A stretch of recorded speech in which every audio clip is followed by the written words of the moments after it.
Boom. Alrighty, we're here. We're ready to go. We've got a couple videos we want to make. As I said in the message, we'll probably be streaming for about 2 hours today. I want to try to, well, I shouldn't say I want to try. I probably need to end earlier than I normally would. Not happy about it. And it might be a huge waste of time because I might not actually have to do it, but I'll do it anyway. There's a couple of things I might have to help some family members out with later today, and I want to be around if that's a possibility. So, that being said, first thing we're going to be looking at is Metatron, his video on what Destiny just did. Destiny just did this stuff's evil. What is Destiny up to today? Probably nothing good. As you obviously know, we have had a massive event, which was the funeral dedicated to Charlie Kirk in remembrance of Charlie Kirk and all the rest. And it was an enormous event. Ridiculously huge, yeah. Numbers are incredible. Now, I know that the whole stadium was full. There were a few 100,000 people attending attendance, which I think they actually literally had more people than an entire huge giant stadium could hold. Really kind of put myself and my wife we went into a little anxiety mode, to be honest with you, because I'm like, we're gonna place a bomb or something. It's gonna be like a shooter, gonna be snipers. But then again, luckily, we felt better when we noticed that the president was going to be there, and oh yeah, I mean the security, the lead up, people covering the security on this stuff, they were like, look, we're covering this like it's a Seer 1. This is like a Super Bowl. This is an event that we are expecting there to be legitimate threats, and therefore we're buttoning this thing up like crazy. They were like, oh yeah, we've got like 6 different, not 6, but like I think it's 3 or 4 different like road barriers to stop cars from, plowing into it. We've got, bomb stemming dogs. We got the whole deal. And then plus the president's going to be there too. So you've got the extra Secret Service stuff going on. This thing was buttoned up like crazy. And I mean, good that they did that, because if not, you've got to imagine there'd be at least one crazy person who's like, I think I can get in here and do something. Luckily they saw that, the writing was on the wall. They weren't going to be able to get in and do anything. So, it didn't happen. Vice president, because that of course has leveled up the type of security. I think it was like security threat 1, which is the highest possible. Still, it was one of those situations. But anyways, luckily nothing happened. Now, it was very long. I didn't watch the entire thing, but I did watch a big chunk of it. And sometimes I just let it play in the background while I was doing my things. I was painting my Warhammer miniatures. I was doing whatever I normally do during the day. And to me, it was a very beautiful event. I watched some of the talks, some I appreciated, a few were a little meh, but in general, it was a good event. Yeah, I would agree. That was kind of my general take on it.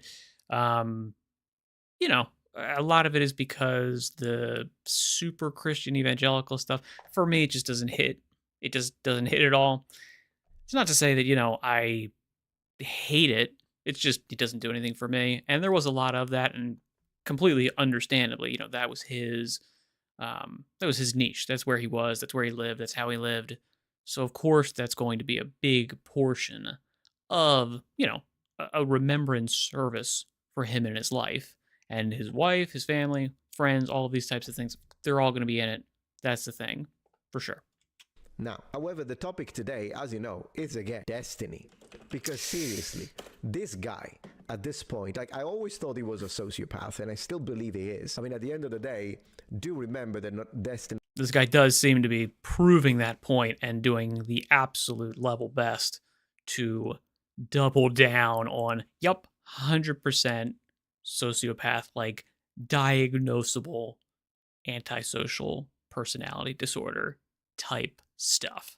And he did say that due to the fact that his parents, I believe, are conservative, I don't know if they're MAGA, but I mean, to him, everyone is MAGA anyways. He did say that if his parents got shot during one of these rallies, Republican rallies, then he wouldn't get He just wouldn't get it. In fact, he even said that would be good for him, so he has to pay less for like elder care, I suppose. So the guy's a sociopath. It's obvious. And the thing is that whether or not you actually believe that what he's saying he actually means, or whether you think that's part of his strategy in order to stay relevant with the algorithm, meaning that he will say crazy shit just because that way people talk about him, and then people go and insult him on X, and then his posts go viral. Maybe that's the reason. Maybe, but it doesn't matter because it's still. I think that has not. I think that idea has basically gone and went. If that were the case, I don't think he'd be able to manufacture the like emotion necessary to sell that consistently. He's been doing this for a long time, but even actors, if you're playing a role for, 10, 12 years, something like that, eventually you're going to get tired and you're going to phone it in. Okay? Like I mean that's just the case. It's the way it goes. You're not as interested in it as more. So Destiny being as like, up about it as he is now, I think that sells the idea to me that no, he actually does believe this stuff. Is a massive indicator of his absolute lack of any form of compassion, empathy, or anything that makes a human being, humane. Now, we've heard him say a lot of horrible stuff over the years, of course, and even recently, some of his most toxic direct threats and calls to violence been exposed, including on my channel, but a lot of people have been showcasing how much he wants to genocide conservatives on the street, his words. And one of the things that we can say is that he has learned nothing. He has learned nothing in the sense that we know that Charlie Kirk got shot because everyone kept calling him a fascist and a Nazi, and then there was a crazy guy who actually believed that and decided to act upon it. And here he is, the 1st of September, and he's posting this as a response to Turning Point and the event published by the White House as they were talking about the funeral, right?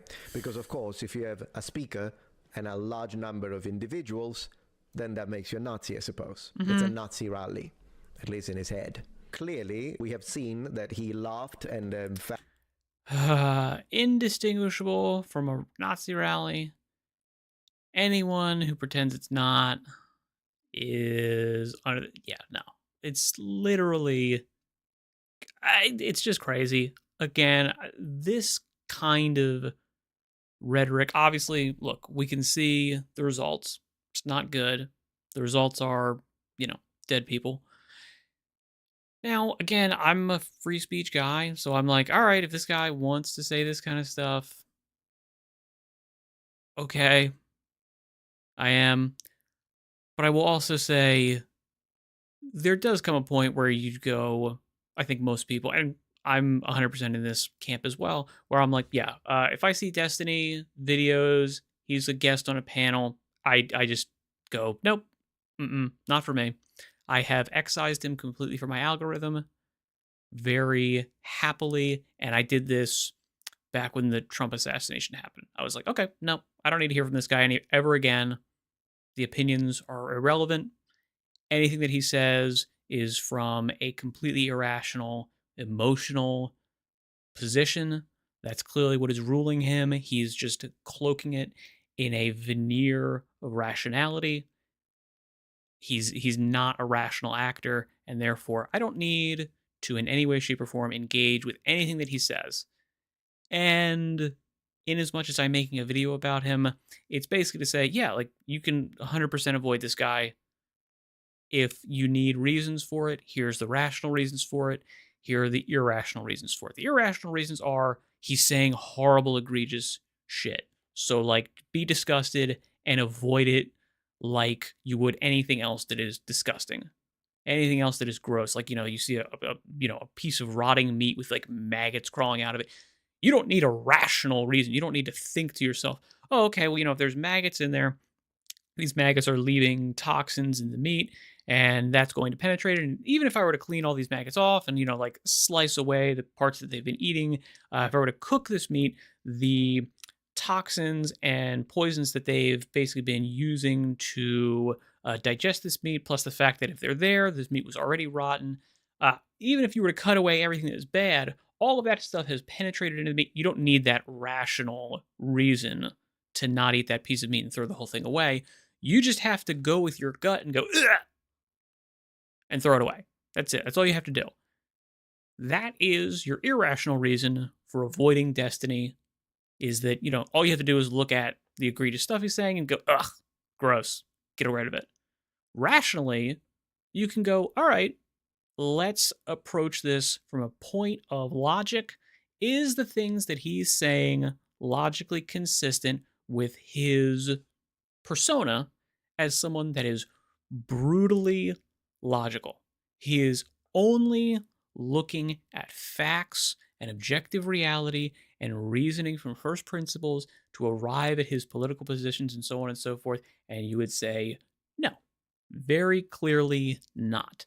Pre-Trump assassination attempt, you could maybe make that argument. Afterwards, you can't.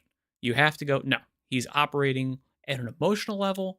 He's just, every once in a while, he will put forth an argument to try to support this emotional TDS standpoint. And that's enough reason for me to go, okay, good. I don't need to look at him as a rational voice from the left because he's not one. So he's out of my algorithm. He should be out of yours. Ignore him. You will be for the better. Found hilarious the assassination of Charlie Kirk, so obviously that's just how it is. He will laugh and dance on your grave, regardless of whether you be centrist, moderate right-winger, full-on right-winger, alt-right, far-right, hard-right, how many freaking terms do we have, or whether you be a left-leaning guy at this point. I don't know. It doesn't matter. It does not matter because the guy has zero human decency, and that's clear.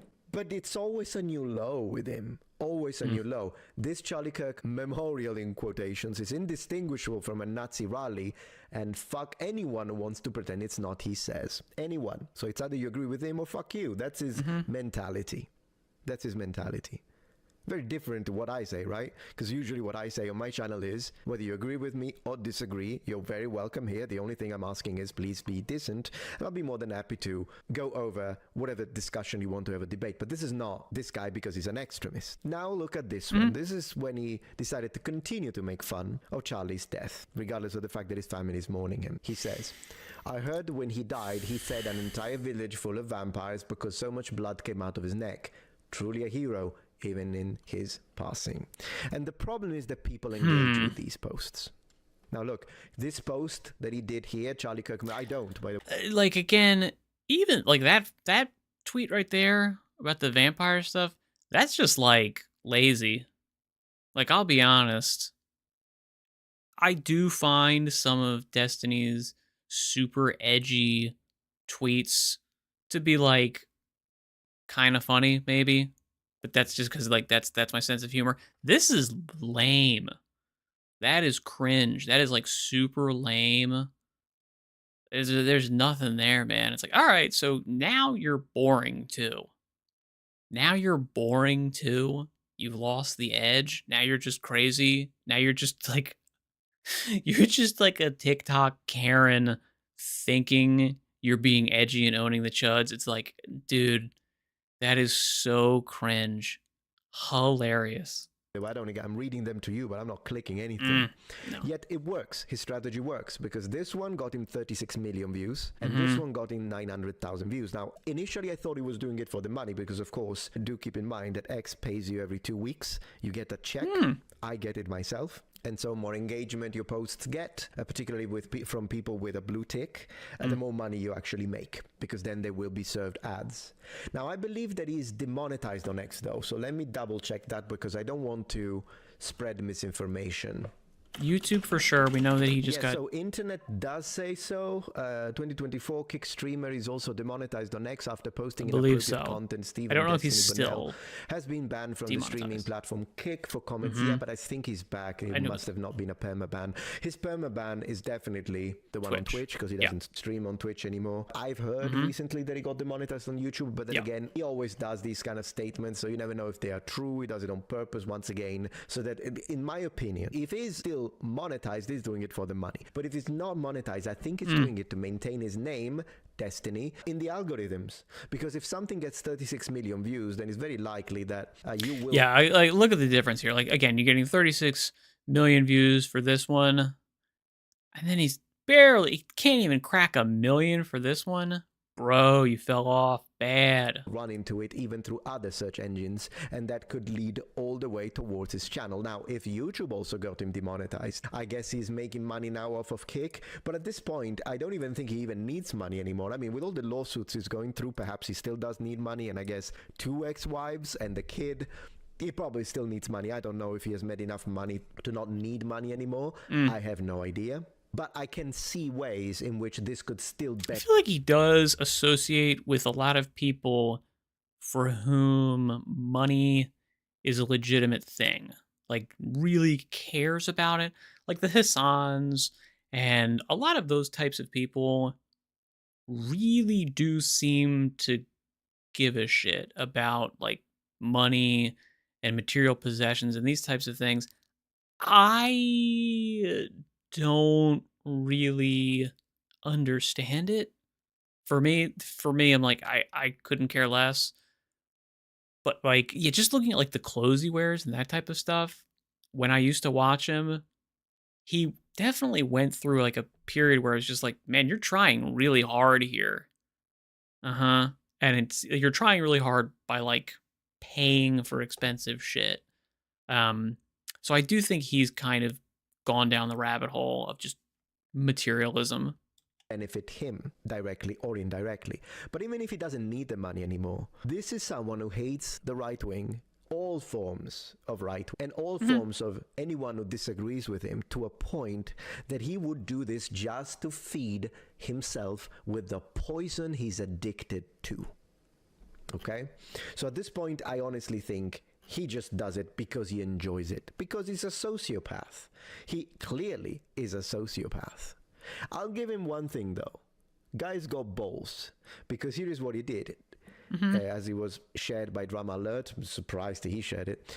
Destiny defends a transgender audience member after an attendee run. He doesn't care about trans, by the way. I don't believe it for a second. Someone who doesn't care about people getting shot. I'm pretty sure that's what he got banned on Twitch for, was he said some like anti-trans stuff. Am I correct on that? I feel like that's accurate. I do not believe it for a second. It's all a move. It's part of his strategy. And this is very clearly the case.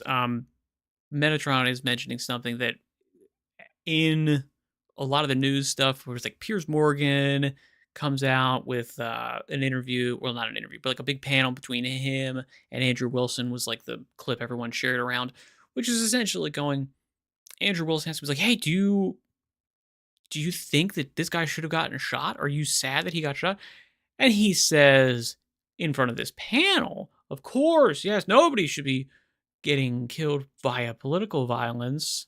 And yet, he'll say on his streams, when he's not being grilled, when he knows that, it's basically just his audience looking at it, he says, oh, yeah, it's great. It's awesome. We're happy about it. It's fantastic that he's dead. I hate him, hate his guts. I wish he would be dead. Blah, blah, blah, blah, blah, blah. So I really do think you honestly can't trust anything that he says if it's not, like crazy emotional rage out against a group that he hates. I feel like that's the most genuine he ever is. And even if it wasn't, even if it was like that was manufactured too, you'd go, okay, well then you literally can't trust him for and on anything ever. So the idea that you would go to him and, this is a person he's not playing games and you're watching him because he plays the games good, or, he's got big tits or something like that. He's there as a commentator. You go to him for his opinion because you value his opinion. This is something that you want to get advice from. That's how he's positioned himself. And all of this recent stuff very clearly shows that his opinion, his advice, his views, you cannot trust any of them for any reason at all. strategy. It's simply because this is what gets clicks, I guess, from the liberal slash progressive side when you defend transgender people. And it's easy to figure it out. Do you think he cares if someone like Blair White gets shot? No, because yeah, that's transgender, but it's the enemy. It's a right winger. So this isn't about caring for people who have gender dysphoria. It's about usually these people tend to vote left. It's all a strategy. It's all a move on a chessboard. That's what this is. But I'll give him this. And I would even say that I think outside of this specific instance, if you were to ask Destiny, he would probably agree with that. Like, probably he would say his highest, operating principle in, how he comports himself in debates, on panels, in any kind of public facing role, he's thinking purely from a standpoint of strategy. Like what gets my side the most votes, the most views, the most political power. After what happened to Charlie Kirk, the fact that now he is going around campuses to talk with, I guess, conservative audience and students takes guts. Now, I want to make this once again 100% clear. Yeah, it takes some guts, less guts than someone who's conservative, with like a MAGA hat on, going to colleges and doing that. It takes a little bit less. There's a little bit less bravery needed for that. Let's be totally honest. I already said that I don't like Destiny. I'll strengthen it. I despise him. However, I do not want to see him shot. I agree. I don't want to see him shot. So if anyone on the right wing... Yeah, I like the position that V has, and I think I've seen it from a couple other people, which is basically, I want Destiny around. I want him to continue saying awful, horrible stuff so that we can hold him up as an example of like, yeah, here's what, the Democrats are like. Here's what leftists are like. And everyone can look at him and go, ew, gross. I don't want to be that. Daddy, do I have to be a leftist when I grow up? No, you don't. All you have to do is think to yourself, what would Destiny do? And do the opposite. And you'll be a good person. With a following says, guys, it's time to get one of theirs, then no, I will disagree with you and I will call you out all the same. Because this is not what we do. This is not the right thing to do. I don't want him to get shot in the head. Just like I didn't want Charlie to get shot in the head. That is a base principle of civility. They should be indistinguishable regardless of having crossed political lines. Not that it's something that he would think that what I just said is gay. That's what he would think. That's the kind of term. And I mean, that is pretty much exactly what he said right after it, where he said, hey, look, any of these left politicians, Gavin Newsom, he's cucked, he's weak. Terminology he uses, but I don't care what he thinks. I honestly don't. Nor do I care what he thinks about me. Nothing. Yeah, I remember this guy going nuts on him completely.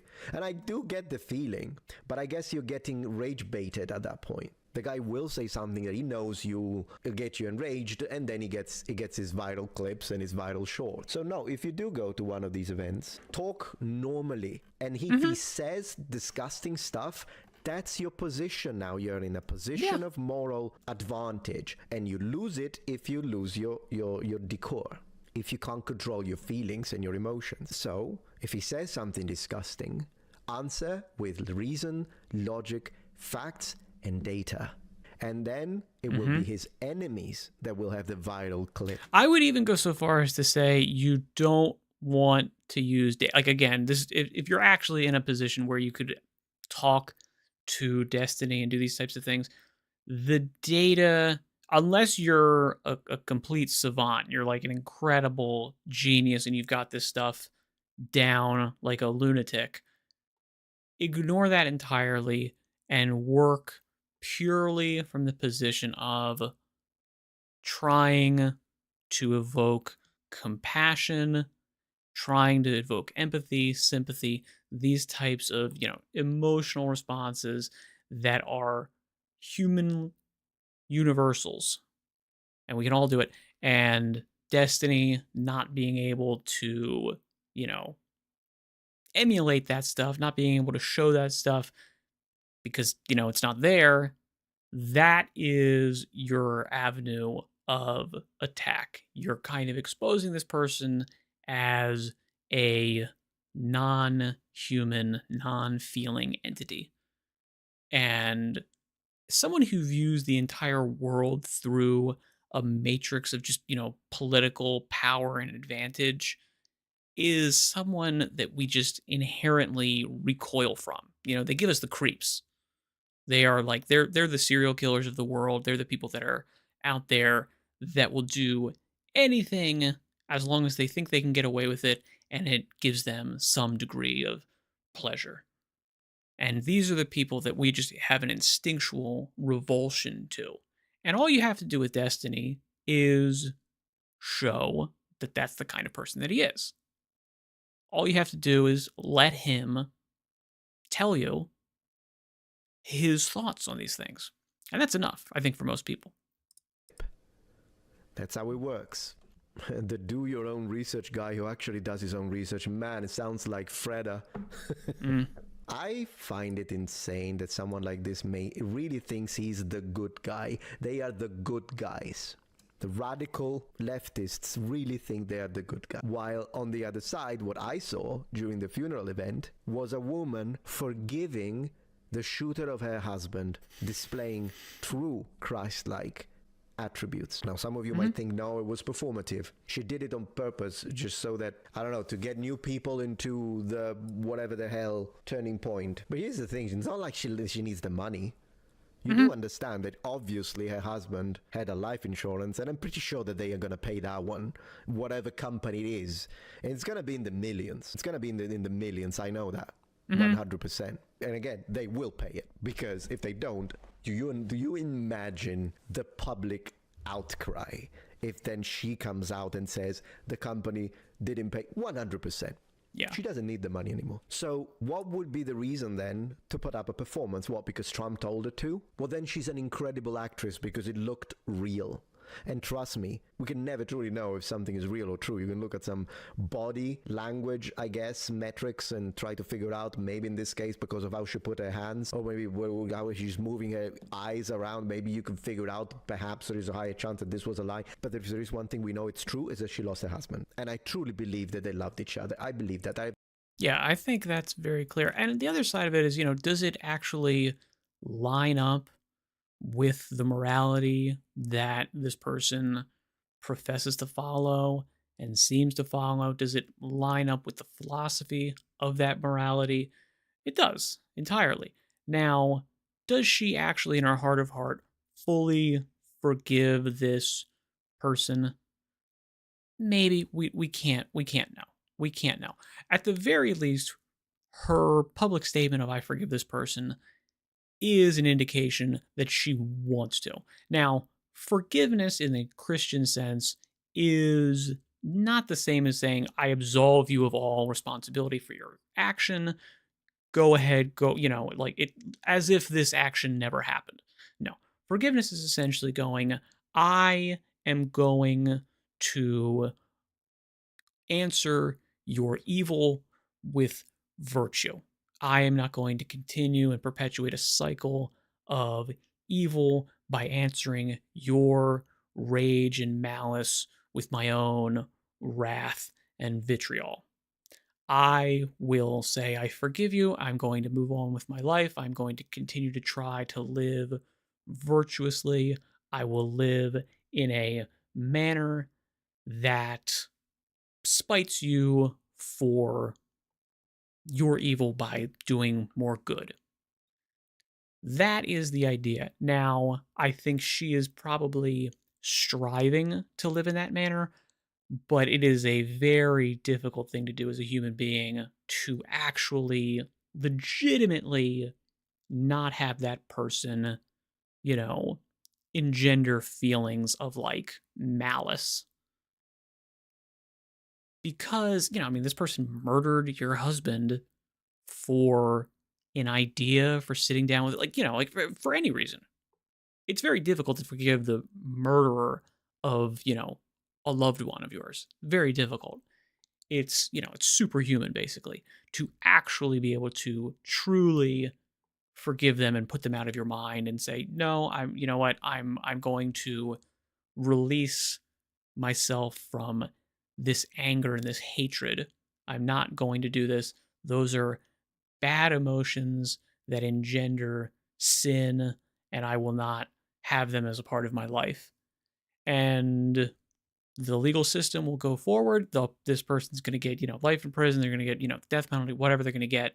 And then God judges them after their, the laws of man have done their job. Now God judges this person and decides what happens to their soul afterwards eternally. And certainly Eric Kirk, in even just the profession that she forgives this person, that is at the very least, it's working towards a state of grace, goodness.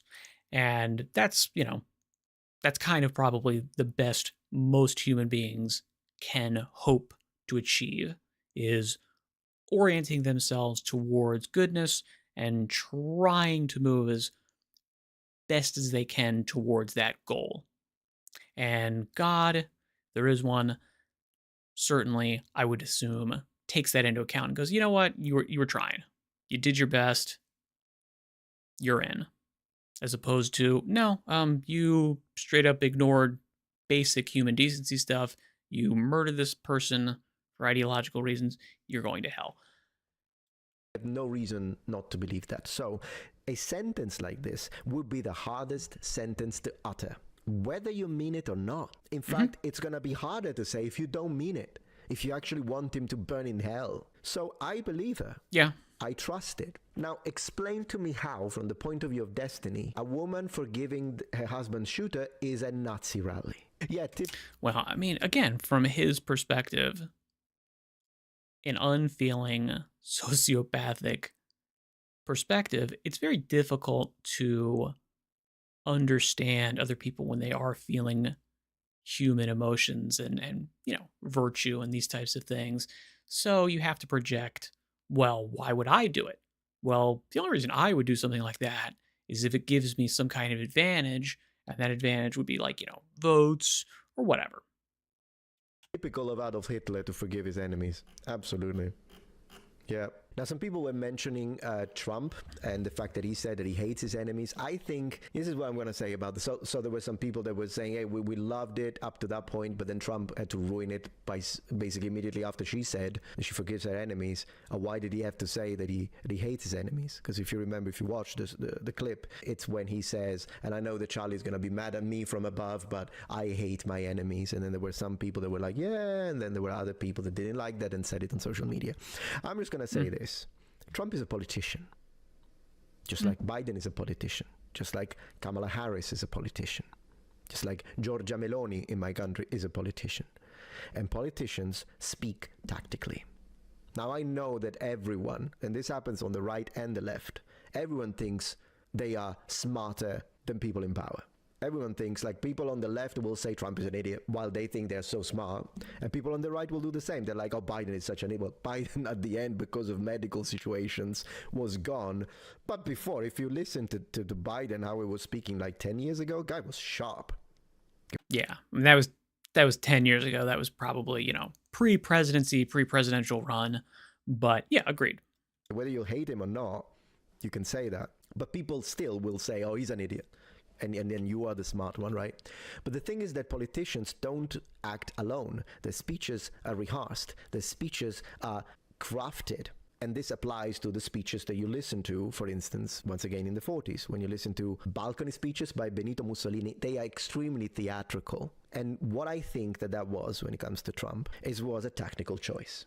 Because in the audience, you would have had a split sentiment when it comes to the forgiveness and Christian and Christ-like attitude demonstrated by Erika Kirk. You would have had people that are like, God is great. amen, and be like really moved by what she did. That would be me. I will be among those. But then there are people that are out for blood now, in the sense that they are angry. And when it comes to the anger, justifiably so. And so they don't want you to forgive the shooter. They want the shooter dead. And so that section of the conservative audience may have not been truly satisfied. They may have not been placated or happy with the forgiveness displayed by Erica Kirk. Therefore, they And I would also say that, there are a lot of people in that audience that were probably not, diehard Christian conservatives. They were, political conservatives.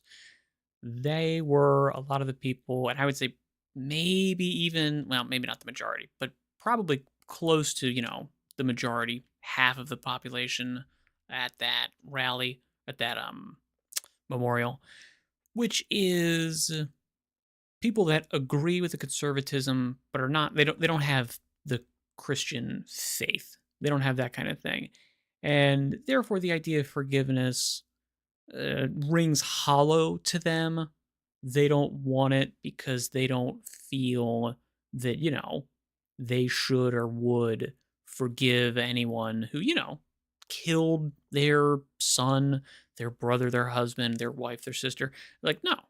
Like, forgiveness, sure, all well and good, but right now, at the very least, we are out for justice, and justice, if it's going to be justice, has to include some degree of vengeance, some degree of punishment that assuages the anguish of the victim and the victim's family. delivered both, and Trump was the other side. So she was the wonderful spirit that we look up to, right? And Trump was the one that instead was going to satisfy what people say when it comes to the enemies, when it comes to the... So, I mean, you can think about it this way. Erica Kirk is appealing to the higher nature, the law of God. Trump appeals to the law of man. Okay? And he is going to be the spirit of, we need to enact earthly reforms that punish evil, bad people that act violently, that act inhumanely, that act unjustly, and we're going to hold them to account for their actions.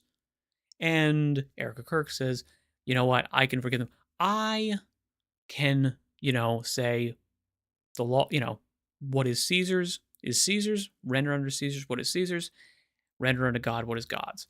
God, his purview is the soul and the spirit and your eternal, damnation or reward. We'll leave that to God. And therefore I will forgive him. And that's the action of someone who is trying to, get on with their lives and act in accordance with their morality. But then you also have an earthly law that you must adhere to, and that is Trump. hateful people on the other side, right? And mind you, I'm one of those who says not every lefty is like this. There's a fuck ton of them, I'm not gonna lie. If they tell you just a bunch of liberals, it's just like a couple of radicals, they're lying to you. There is a lot of them, but not every single person who's in the left, or even moderately to the left, agrees with this. I've got family members who are left-wing, and they are disgusted by people celebrating Charlie Kirk's assassination. So let's keep that one in mind. Let's keep it straight. But I think Trump knew that, and he tactically moved about it and said, no, I hate my enemies. I hate my enemies. And then there was the other guy who said that the shooter will be injected. At first I thought it was going to be a firing squad, but I remember one of the speakers saying that they're going to do lethal injection, and so they said that he was going to die. Maybe it was Michael Knowles, now that I think about it. And so this way, they catered to both sections of the audience. This is my interpretation of what I saw. I could be wrong. Maybe you're a better analyst than me when it comes to political strategy. Fingers crossed. I don't think so, but yeah. If you think so, let me know down in the comments. But no, I don't think so. You let me know in the comments. But for now, thank you so much for watching. Bye. All right. I will also say thank you very much for watching. I'll add good luck in all your endeavors, and I will say farewell for now. Alrighty. I like that guy, Metatron. He seems like a cool dude. Alright. So let's see. I'm trying to think what we're doing here. Should we go for these things, or should we go for this rev video? What do we think? This is the Hassan stuff, 14 minutes. Yeah, we can do this one. All right, so we've got another video here from Rev says Desu about Hassan ruining his life. I have to see what this is about. Hey, what's up guys, Rip here. So over the past month, I have said this many times, but it's simply the truth. Every time there is a major event in the world these days, the reaction to it trickles down into places we normally talk about on this channel, like the gaming industry and content creators, and that's happening again with a recent shooting, where now I mean, we've already seen that with things like the Sucker Punch Studio, Ghost of Yote. Yeah, there's a big, giant, crazy assassination. The people who are celebrating it, yeah, guess what? Some of those people are going to be in industries like movies, like video games, like TV, like comic books. And if they're saying lunatic, crazy stuff, you're going to see it. And you're going to go, okay, do I want to play this game that this person was a part of? Do I want to support them and their work? Ghost of Yote? No, I'm good. Gaming is being nefariously pulled into the situation, and also content creators like Hassan are having very bizarre reactions to what's going on with that situation, also things stemming from it. Now, as you can see here, this article is one of many trying to tie a recent shooting to violent video games. We have seen this argument over and over again for decades, and I swear it gets more and more pathetic. It's so old, man. It's so ridiculous. Each time it happens. Now, what is the context? Well, recently a sniper opened fire at a Dallas ICE facility, and in his own notes, he wanted to stoke fear across all ICE agents, and this 29-year-old sniper, whose name I believe is pronounced Stupid Idiots. There you go. He saw Correct. a unmarked van enter the facility, and he believed in his mind it was filled with ICE agents. The reality, though, was that it was filled with detainees. So in this guy's pursuit of punishing ICE agents, he opened fire on a van and ended up killing a bunch of one migrant. He killed one migrant and wounded two others and hit absolutely zero ICE agents. And I guess either part of his plan or coming upon the real... I believe that is the case, although I'm kind of... Let me double check here.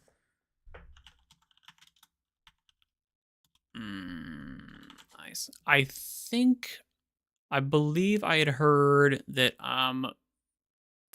3 people were shot still. I just want to double check. Critical injuries of 2 others.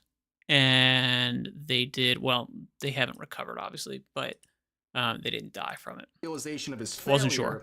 He then took the rifle, turned it on himself, and rearranged his skull, so to speak. And that was that. And there's been a lot of discussion and questions from people like Hassan Piker, who's like, we'll never know the reason this guy did it. We don't know anything about his...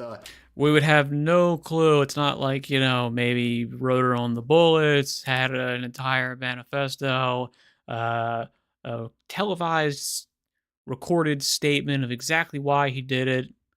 We'll have no clue. I mean, that's probably all just, I don't know. That stuff just happens naturally, right? Like, hey, I hate ICE and I'm left wing written on the bullets. Stuff like that. Who knows? Who knows what that could mean? His politics or his viewpoints, despite the fact that when you take a 2-second look into this guy's life, he had pro-communist profile pictures on his social media accounts. Could be anything. He also wrote anti-ICE on one of the unspent cartridges he left behind at the shooting. Yeah, I guess we'll never know what this guy was thinking when he was trying to do this act. And as you can see, anti-ICE was written here, which, ironically enough, was the name of a benefit from a few months ago that, as you can see, among the panelists, number 1 on there is Hassan Piker, which I think is very... Just because the words are the same and the sentiment is the same and the ideas behind the sentiment is the same and the political side is the same, and this person has said things like killing people, letting their blood run on the streets and all of these types of things, showing off, guns. They're just airsoft guns. It doesn't even matter. Just because all of those things are the same doesn't mean there's any connection. Yeah, I completely, right? It's coincidental. It's just totally correlational evidence. Correlation does not mean causation. That's true. Eventually, though, you'd go, well, it looks like a duck, walks like a duck, sounds like a duck. Genetically exactly the same as a duck. I think you'd be forgiven for thinking without any more evidence that it's a duck. Very ironic. And to make things even more ironic, here is a small snippet of what he said at that benefit. 874 Bellevue Drive, and I'm gonna kill you with my AR-15. Like, that's the type of messages they were leaving in this dude's office, and he's resigning. So I think that people are a lot more radical now. This is a time, is an unprecedented time to really get others on board, to explain to them that it's not your neighbors, it's not like a Guatemalan migrant that is responsible for all the shit that you're going through on a daily basis. You know, it's your neighbors, your bosses are fucking you over, town members are fucking you over. And I think this is a unique opportunity. You get even Devers and Barbas on board with that, like White Wymons. And you actually wrote about this, and it was a great video where you talked about, someone has to do it. See, when I say that, everyone knows exactly what I mean. I think that shows that there's a lot of anger, a lot of resentment, and untapped revolutionary potential, as a matter of fact. And it's a great opportunity for organizing, I think, in these unprecedentedly horrible times. Yeah, this is the guy who recently has been really hammering away that he's so against political violence of all forms, but then again, his actions completely defy him, and that's just one of many, many different examples. And it's just crazy to be someone like this who has so many examples of violent rhetoric and also, participating in a benefit that literally is called anti-ICE. It's just very ironic to see. Especially after all of the actual violence against ICE. It's not like you're surprised. It's not like this is the first time somebody's opened fire on an ICE facility or tried to blow it up or any of these types of things. This is not new. This has been happening for, a while. And, again, just so happens that the people that are doing it happen to all coincide with one specific side, and that one side is putting forth a very specific kind of rhetoric towards ICE, and you'd go, well, I mean, they're not directly encouraging them to do this kind of stuff. Yeah, they keep saying it, and people who are unhinged keep taking it a certain way and then do certain things with it. I mean, at a point you'd go, maybe I am influencing the political situation to be more violent. Maybe. You might think that. And, as I pointed out earlier, places like the New York Post and many other individuals are trying to make a connection between the shooters playing of violent video games to the actions he took at the ICE facility. And I think this is just, again, so pathetic. This has been something people have been trying for decades. Yeah, why are you doing this, New York Post? How stupid are you? This is old. Are you that strapped for news that you have to just make this shit up? Everybody plays video games now. How old is the person who wrote this article? Are they 70 years old? They don't understand that everybody plays video games now. And again, Team Fortress 2, Left 4 Dead 2, Rust, this guy's a fucking normie, okay? This guy's a straight up normie. And it's gonna fail just like all the previous ones. There is no evidence to support that. In fact, if you want evidence that it doesn't impact real life, look at this guy's Steam account. Yeah. He played, 7,000 hours on Rust, and he couldn't hit a single target. That alone is proof that video games do not influence violent actions in real life. But of course, this would get hit with a note, which is awesome. everything like this should get hit with a note with plenty of sources. Thank you. That probably don't surprise you with their messages, where they're saying there's absolutely no proof of a connection between violent video games and committing violence in real life. In fact, they point out in this article that the U.S. Supreme Court addressed this and came to the conclusion back in 2011 that no psychological study making the claim that violent video games cause violence in real life had any evidence to back up those claims. And as always, Very true. I've done the research myself. It's completely pathetic, the amount of studies that have come out for this, because people still, for some reason, will make this claim. It's like, dude, you're buried under a mountain of research. If this was true, if even one study had shown any remotely statistically significant correlation between these things, you would have heard about it all day long. Even if that study was like immediately retried and immediately debunked, you still would be hearing about that study. It would be the most famous study ever done in psychology, or at least the last like 50 years. Okay, the fact that there isn't one, and there have been so many attempts to do it, it's very clear that this is bullshit.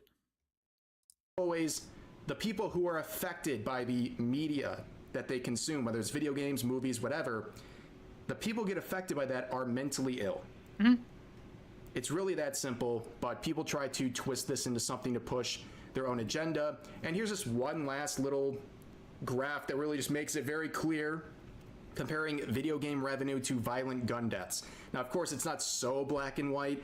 It has to do with like availability of guns as well. But as you can see, places like South Korea versus the US. I mean, yeah, the claim about violent video games causing violence in real life, it's so tiresome and ridiculous.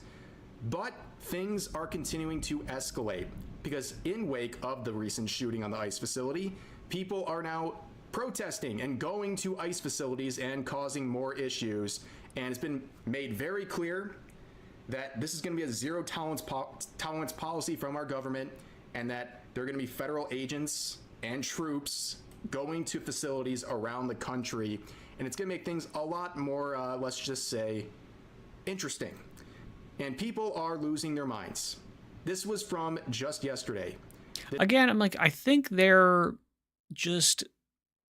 remembering what it was like under the Biden era, where you could just do this, you could just go crazy, you could, firebomb some government facility, you just be like, let go the same day. And it's like, yeah, man, don't you remember? Wasn't it so much fun where we could just like go crazy and, riot and all this? I mean, we just like didn't get punished for it. Wasn't that so cool? Wasn't it so awesome when we were able to do all that kind of stuff? And yeah, it ain't that way anymore. It ain't that way no more. People are sick of it. People are done. It's not a good look. It was never a good look. And people have made their decision on this. They're like, yeah, illegal immigration. Now it's affecting normal people now, all over the country. This is why, again, all swing states went to Trump. Why do you think that is? It's because they've been affected by the Biden immigration and economic policies. And they went, yeah, we're done with it. We're good. Not anymore. So you coming out here, LARPing, wearing your chin diapers, hilarious. Again, it's the MAGA hat of the left. I love it.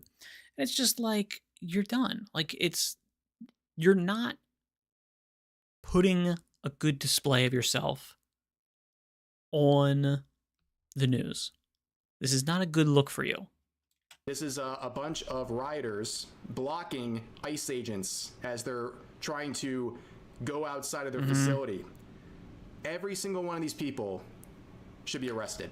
I mean, look at this person slapping on this window. What are they trying to do?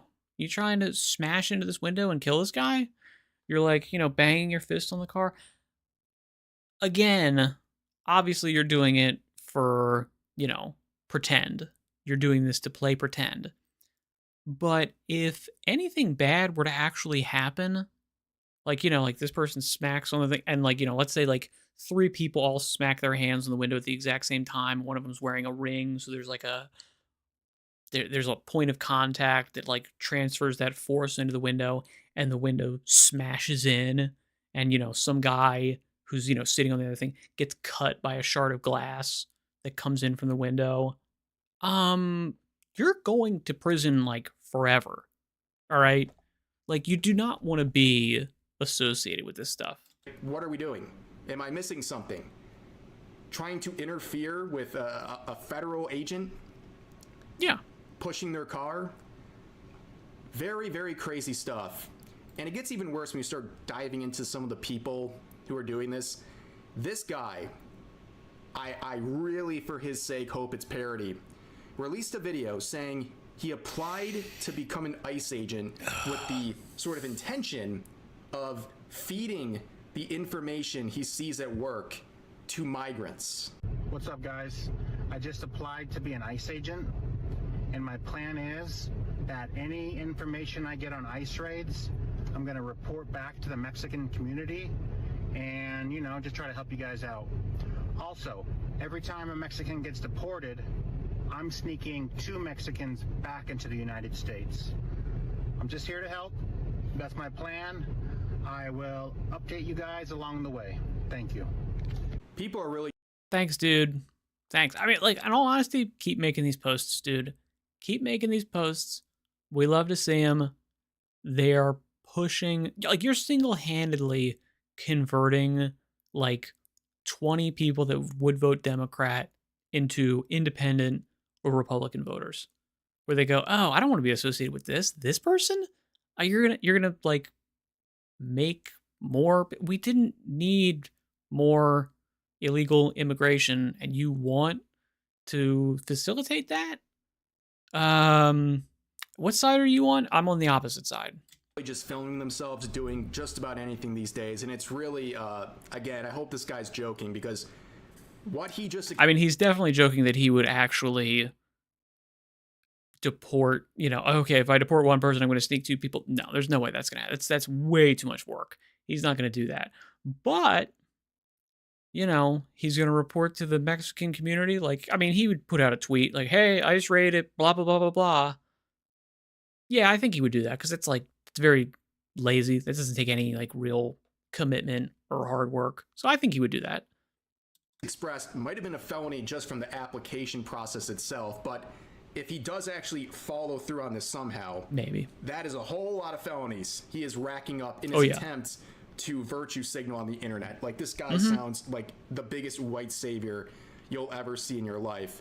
But this reflects generally the insanity we've seen over the past couple of months. As you can see pointed out here, the number of assaults on ICE officers has exceeded 1,000%. They have gone up 1,000% in the last couple of months because people think it's okay to do these things because they're not facing punishment, or they're seeing people spread violent rhetoric to them and encouraging them to do these things. There is real effects to people spreading violent rhetoric on the internet. And of course, well, someone's out there to basically tone down what's going on and to downplay what's happening over the past couple of months. To just give some receipts for what you're saying. So there have been 9 notable anti-ICE or anti-CBP attacks, acts of violence during President Trump's second term. And just last week, violent protests, and this is the video after the scroll that I wanted to show. Just last week, violent protests broke out at an Illinois...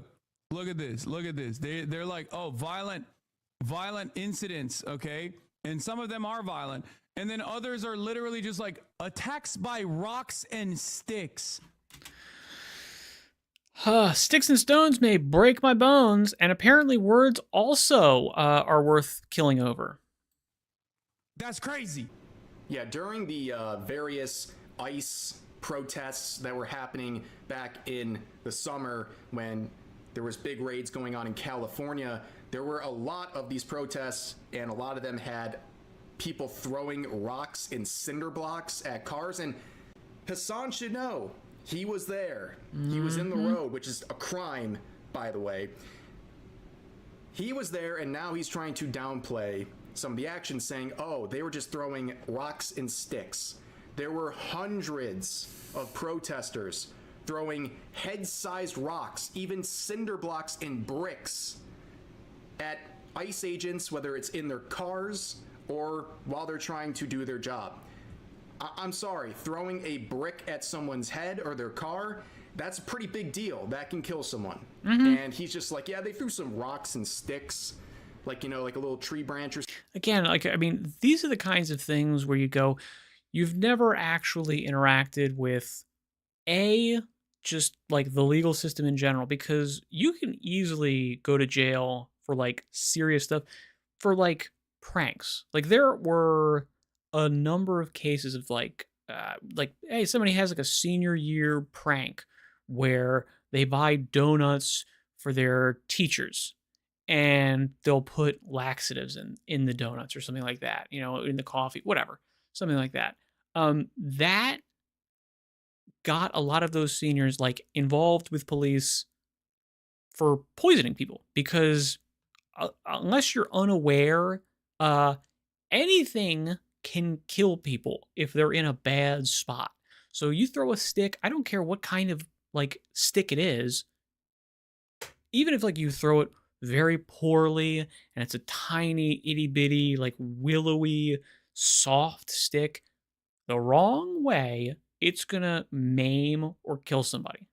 All right, it's super unlikely that it's going to happen, but the fact that you threw it and this is the result means that you did kill somebody. So throwing a rock, a cinder block, any of these types of things is, you're culpable for horrible eventualities. Even if you didn't mean to, even if you just like, oh, I hope I like crack a window. That'd be cool. I'm LARPing as a revolutionary. I'm going to smash a window. Again, things go a little bit wrong. Things go really wrong, and you're not the only person in the world. It's going to affect other people. something. No. People were going absolutely insane. He's trying to downplay the violence. And yeah, it's only going to get worse from here. And he's also, of course, making himself the ultimate victim. He's, I guess, getting a little nervous. He's saying that he's going to end up in a camp. And also, it's going to be the Democrats' fault. So he's basically saying it's everyone's fault at this point. The reason why, even though Donald Trump is very unpopular, he's not. The Democrats are even less popular, is because of this reality. They've like shied away from addressing any of the needs of their fucking base or anyone that's in the margins, by the way, which is a much larger percentage anyway. It's a plurality. Oh. We're all going to go to fucking concentration camps, and the Democrats are going to be like, well, it wouldn't have happened if you voted for us harder. I think I know another reason why Hassan's getting a little bit nervous. Recently, there was an executive order signed by Donald Trump that designated Antifa as a domestic terrorist organization, and he is now on a mission to dismantle Antifa, including providing troops to do so. And Hassan's reaction to this is very interesting. What did he mean by this? So he finds out that Antifa is now designated as a domestic terrorist organization, and he says, I don't think the liberal media is aware of how bad things will get for all of us? Why did you hear that news and get really nervous? Because a normal person doesn't hear this and go, uh-oh, this is going to get real bad for us. Well, then again, he also has an affinity for Antifa, a violent organization, now a domestic terrorist organization. Yeah. I mean, I don't know why this one specifically gets him all worried. I mean, he's very happy supporting foreign terrorist organizations on Twitch all the time. And I mean, no, he's seen no backlash for it. So, I mean, you know, I don't know why this got him worried. Was he just like, you know, spazzing out that day? I don't know. A couple years ago, arguing with a now suspended account saying, homie, I did a 3-hour broadcast on why Antifa is extremely good. I don't think you understand what I'm saying. Ooh. Is anyone surprised? And the replies to this are hilarious. Yeah, this is not a very good look. And also, things are escalating, and it's going to be a very interesting couple of days and weeks. Like I said, troops are being sent out to protect ICE facilities, including those in Portland, which is like the Antifa headquarters. That place is an absolute mess, by the way. I have no idea how things got that bad in that city for years now, but there's going to be troops already. Actually, there are troops already rolling into the city. But you can see the trickle down of all of this. You know, it begins with something as brazen and disgusting as the shooting, and then you have reactions all across the board, people trying to blame gaming on the violence, and then you see content creators giving their spin, and it just really shows a lot of the hypocrisy of people trying to shift blame or try to even just outright lie about motives and things to protect their own agenda. It's going to be, like I said, a very interesting time, and I think there's going to be a lot of finding out for people who have been evading consequences and been doing things that are crazy and breaking the law. And again, I think that's why they're out there doing this ICE stuff. It's like, you know, you did it for years. There were not any massive consequences for you. Yeah, why wouldn't you think, I've done things 100 times before, nothing bad happened. Why on the 101st time would all of a sudden things bad happen to me? Because they've been encouraged to do so online. They've been surrounded by radicals online, and they never fear consequences. Well, let's see what happens in the future here. But anyways, that's going to do it for this video. As always, feel free to share your thoughts about today's topics in the comment section down below. Hope you guys enjoyed the video, and I'll see you next time. All right, I will second all of that. Let me know what you think about this. I will say the New York Post, what are you doing? Come on, for real? Those are my final thoughts on this. Why are you connecting this to video games? Do you not know anything? What boomer editor wrote that article? It was ridiculous. Good luck in all your endeavors. Thanks very much for your time and attention. I'll say farewell for now. Alrighty. So that's that. We've got a couple of other things here. I wanted to read this article. This is kind of just weird to me. All right, so Twitch responds to TwitchCon's safety concerns as Valkyrie and Cutie Cinderella drop out. Now, I don't know if they actually technically 100% dropped out, if they're just like thinking of, like, they're like, all right, currently we're not going to do it. This is 3-4 days old at this point, so maybe things have changed a little bit. Twitch CEO Dan Clancy directly responded to safety concerns at TwitchCon San Diego after prominent streamers Valkyrie and Cutie Cinderella said they were too afraid to attend. TwitchCon is happening Friday, October 17th to 19th in San Diego, California, and while it's one of the biggest events of the year for both streamers and their fans, two key figures in the community aren't attending over fears for their safety. During a September 2025 episode of Valkyrie and Cutie Cinderella's Whine About It podcast, the two hosts expressed concerns over security at the event. Okay, I'm kind of afraid to go to TwitchCon, Ray admitted. I've been so anxious and scared and sad this whole past week with everything that's been going on. Now, does this say specifically when this happened? All right, so I would assume September 2025.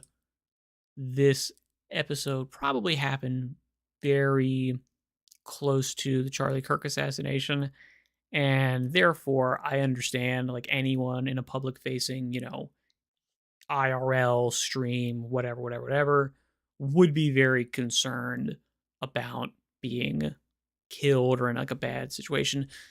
Understandably, because, I mean, you just saw someone who was, you know, a public figure out and about amongst the public get gunned down for, you know, nothing.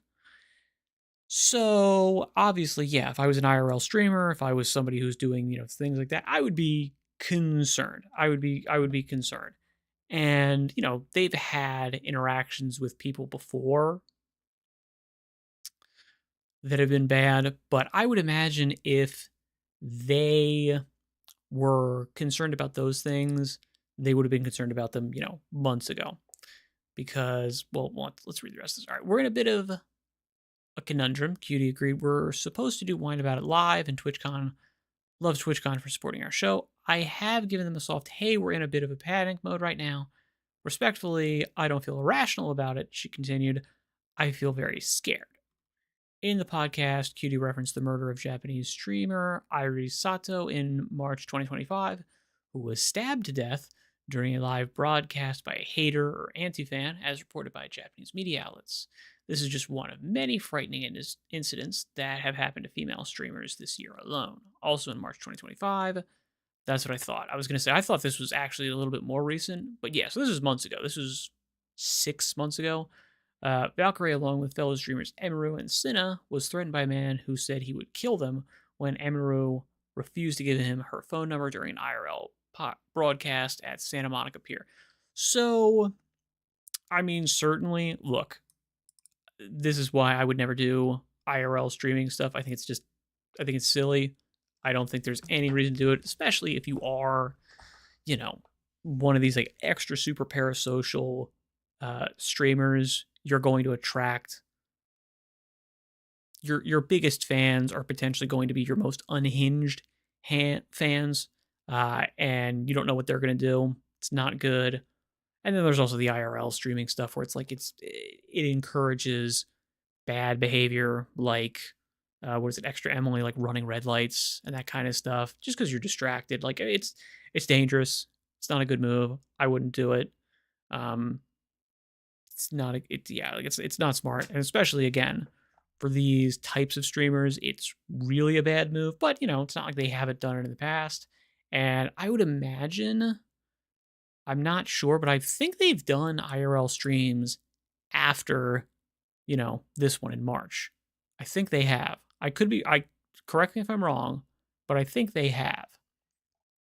So I would imagine that the crazy stuff they're referencing now is the Charlie Kirk stuff.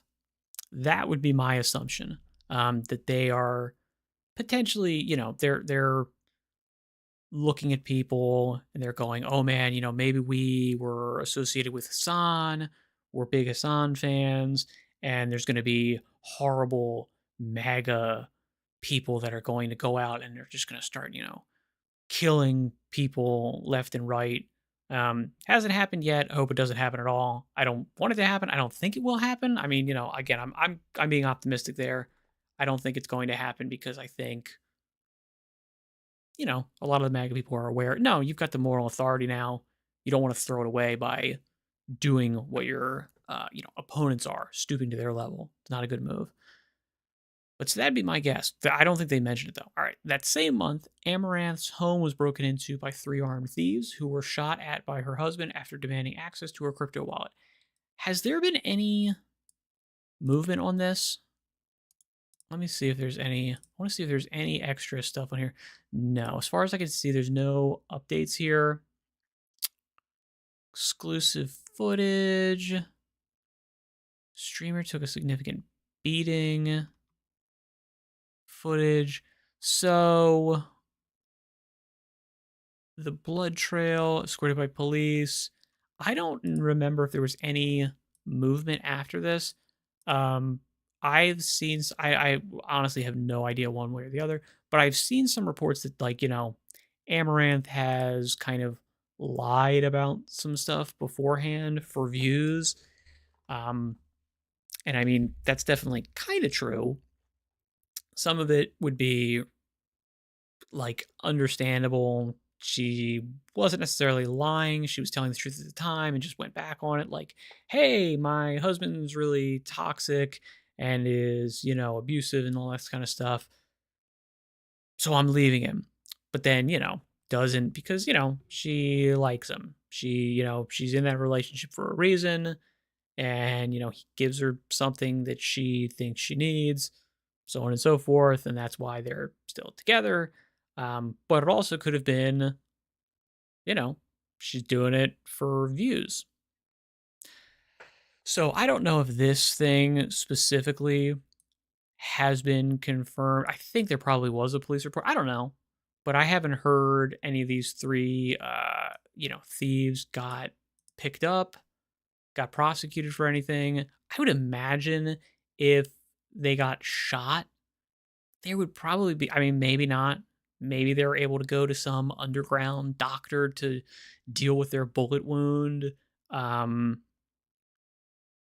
Or they just recovered naturally somehow. Because, somebody gets a bullet wound, they go to the hospital, there's a mandatory call to the police. Hey, we've got a gunshot wound here. There was, a guy broke into this place, blah, blah, blah, blah, blah. Like, that's what normally happens. So, possibly, I mean, I guess there's maybe underground doctors like you see in television shows that would deal with a gunshot wound and not report it. Or this person just, took a bottle of whiskey and poured it over it and then, Rambo sewed it up. Maybe. That seems unlikely. And again, gunshot wounds are no joke. People die from gunshot wounds like all the time.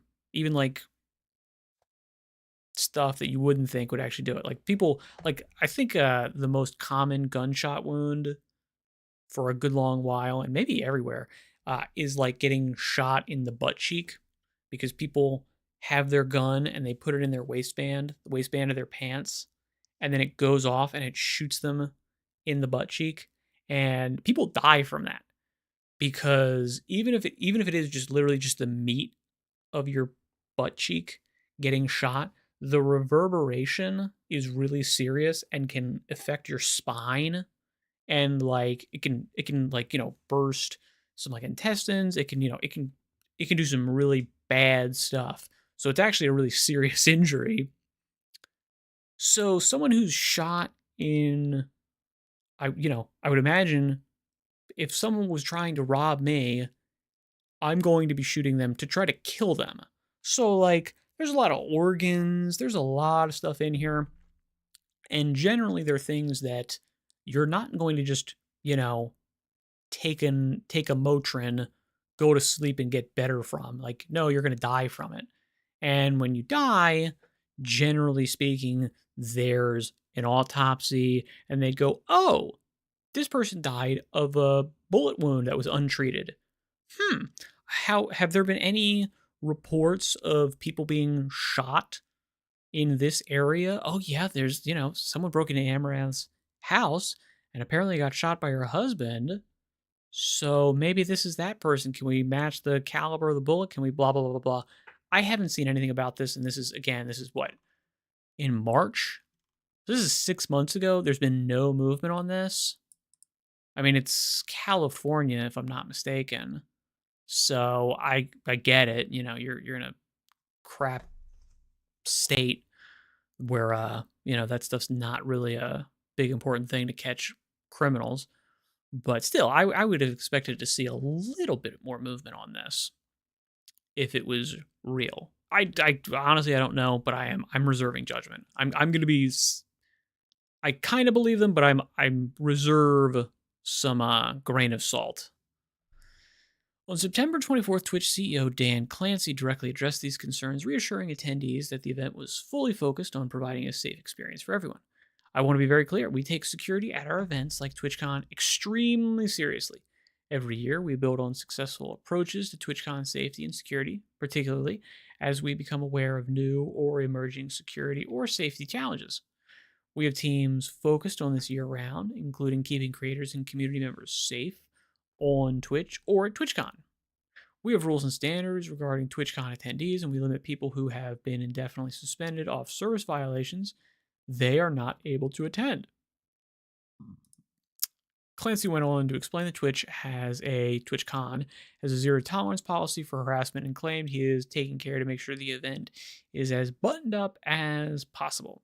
Thus far, neither Valkyrie, Cutie, nor Pokimane has responded to Clancy's. I've heard nothing else about Pokimane in this article.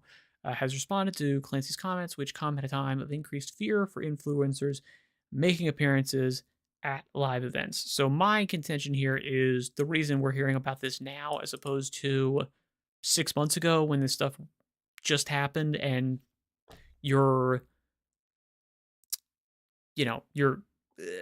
defenses would be understandably raised, where you'd go, yeah, like, right after this happened, you'd go, I'm not doing any more IRL streams.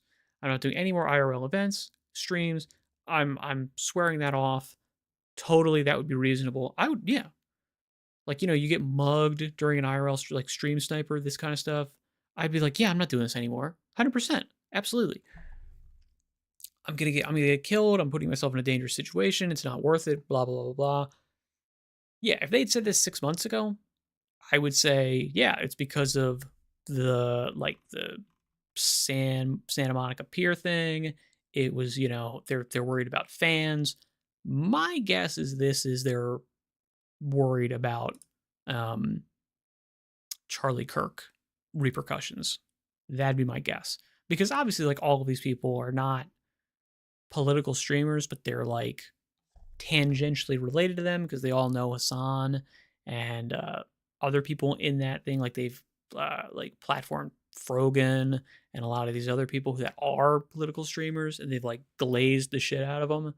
So I think that's probably what they're thinking. That'd be my guess. All right. And we want to check about this one. I just want to see what this is. This seems like such a massively unhinged article. I have to look at it. So Sweet Baby Inc. team member claims cozy games like farming sims promote colonialism and must be changed. The 2025 Game Devs of Color Expo, Sweet Baby Inc. team member. I'm still shocked that that's Sweet Baby Inc. is still a thing. I guess they've got to be burning through their money like crazy because ain't nobody hiring these people anywhere. They're poison. Tristan J. Tarwater, I have no idea, gave a talk called Decolonizing Cozy Games. What unfolded was a startling presentation where even farming, families, and the Four Seasons themselves were framed as symptoms of colonialism. Yeah, okay. Like, I'm glad that these people are not saying anything unhinged. I'm glad that these people are not digging the hole for themselves and their movement even deeper. I mean, because if they were doing that, I would be very upset because I think that their viewpoint is very valid and reasonable. And even if a couple bad apples are in the bunch, we should really be listening to them because they might have some really good, interesting point. I can't even. No, like, actually, this is awesome. I'm very happy you're doing this. I hope you keep doing this because you're a delicious example to point to when people go, but why? Like, why should we be opposing this? It's like, it's cool. People have their own stuff. We just all want to play video games and have fun. Oh, really? Have you ever thought that farming families in the Four Seasons are symptoms of colonialism and therefore we shouldn't have any of those things in games? Yeah, I was like, really? And I'm like, yeah, so Stardew Valley is banned. It's racist. If you play Stardew Valley, you're racist. Oh, really? Is that what they think? Right here, 100%. This guy did a big giant PowerPoint presentation. He took a flight, took a car, paid for gas money, a hotel. All right, this person paid money or got paid money to go there and give a freaking presentation on this. So I think they believe this. Oh, okay. What side are they on? Oh, they're on this side. I'm on the opposite side. Yeah. Me too. Cool. High five, bro. We're in this together now. One of the opening slides attempted to redefine the genre's foundations. Decolonization, often framed as an undoing of colonial influences and structures. It is also a creative process. It's, inherently not. The DE in here, like destroy, it's an uncreative, it's a destructive process of imagining what cultures would look like if not disrupted by the exploitation of colonialism. Decolonialidad. Because we want to add in why I don't understand why you're putting the Spanish. Like, why? Why are you doing this? The process / practice of rejecting Eurocentric ways of knowing and being. Coined by Aníbal Quijano, this concept acknowledges how different concepts of the cosmos influenced knowledge acquisition, information storage and transfers, and ideas of the self. In other words, the designers weren't talking about just tweaking mechanics, they were questioning the very cultural foundations that cozy games typically draw from. Cozy, one side bluntly titled Colonialism in Cozy Games? Where? Spelled out with tar water sees as problems in the genre. Colonialism in Cozy Games? Where? So many white people. Really? I find cozy games to be massively diverse, like overly so, like so insanely wildly diverse. You'd go, how the hell is this possible? Isn't this like a tiny little community of like 20 people and every other person is of a different race? Like, how the hell did that happen? Have you ever been to a village? Generally speaking, they're pretty homogenous, like small towns. Most people look the same in a small town because it's a small town. It's kind of the whole point. It's why they're a small town. They're not massive, giant, diverse melting pots of people because not many people are going there. Oy. The so-called issues include so many white people. The outside individual who saves the day. The land is there for the taking. Corn and wheat make number go up. Nuclear family / two-generation family, monochronic structures. Monochronic structures. So, like time, 4 seasons, Gregorian channel, calendar, conveniently ancient civilizations. Spirituality is silly, straight up racism. I'm sure it's actually going to be definitely straight up racism. I hope they could tell us how there is straight up racism in cozy games. That's right. Even farming staples like corn and wheat, or the concept of a 2-parent household where the parents are a man and a woman, were presented as vestiges of colonial influence and thus deemed a problematic element of cozy games by Sweet Baby Inc. The push to decolonize. Another slide asks, how can we decolonize cozy games? The proposed solutions boiled down to developers interrogating their own design choices. What does safety mean for the audience we're trying to reach? What mechanics, rewards, cultural touchstones, and character archetypes will we implement that will resonate with them? What is the relationship of the player character to the NPC community, and how can we handle this mechanically and narratively? How many generations of people are present at any time? How is time measured? And how does this play out mechanically and narratively? Yes, even time itself. How a game measures seasons or years was flagged as a potential area of colonial baggage. You really can't make this stuff up. I mean, you can if you're a lunatic. You can. I can imagine a schizophrenic, crazy person coming up with stuff this unhinged. But this person probably spent a lot of money to get a degree that taught them to think this way, that is so divorced from reality, they basically have brain damage now. The presentation closed with a slide titled Games to Check Out. Among the titles listed were Fields of Mystria and Salt Sea Chronicles, but also Tales of the Shire, a game Sweet Baby Inc. directly worked on. Oh, okay, cool. So maybe ignore all of these games. Fields of Mystria, I was maybe going to check out. It's in early access. Cool. I don't need to deal with this or this or this or this or this. Cool. Awesome. Don't need to deal with any of those games ever again. Fantastic. Put those on the ban list. By holding up their own contracted project as the model for decolonized games, SBI's talk doubled as a commercial, positioning themselves as the arbiters of what counts as acceptable design moving forward. The bigger picture, the session uncovered by master of the TDS and writing raven of Gothic Therapy shows exactly how Sweet Baby Inc. is training the industry. They're telling developers that cozy games filled with farming, families, and seasonal cycles are racist colonial relics that must be reworked. One slide literally reduced the issue to so many white people. It's less about player escapism and more about ideological policing. And the recommended fix just so happens to run straight through games that Sweet Baby Inc. itself has a hand in shaping. This recommendation comes at a time in which Sweet Baby Inc. games like South of Midnight are tanking with gamers.